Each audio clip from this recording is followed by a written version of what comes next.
The prospect of another imminent war in the Middle East has subsided for now after Iran's retaliatory missile strike against a U.S. military base in Iraq caused no reported casualties. But the recent escalation of tensions following the U.S. drone strike in Iraq that killed Iranian General Qasem Soleimani has some critics suggesting President Trump was motivated to take military action in part to shift attention away from his impeachment. He does look for distractions whenever there's bad news surrounding him. Impeachment is a lot of bad news. President Trump has criticized the impeachment process. The Republican-controlled Senate trial is expected to reject the ayes have it. The House of Representatives' 2 impeachment articles. They seek to force the president from office for abuse of power and obstruction stemming from his alleged efforts to leverage Ukraine aid for political dirt on a Democratic opponent.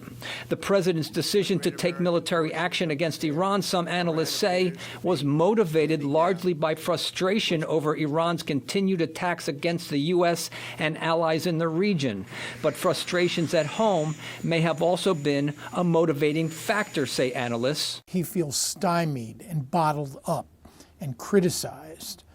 I think a lot of that was important, and this was a way, there's no doubt, to regain and control the narrative. Past presidents have also been accused of using a military crisis abroad to rally support at home. In 1998, some of President Bill Clinton's critics charged that missile strikes against Afghanistan and Sudan in response to terrorist attacks at U.S. embassies were taken to shift focus from his impeachment.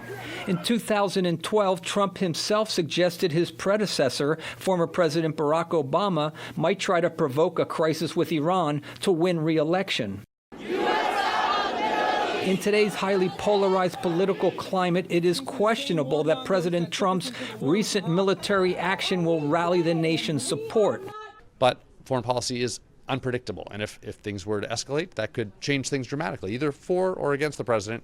So I think that's the wild card. While the president wants to project military strength and has sent more troops to the region, he also opposes getting involved in another foreign war. And though the current crisis has subsided, the risk of further conflict with Iran remains high. Brian Padden, VOA News, Washington.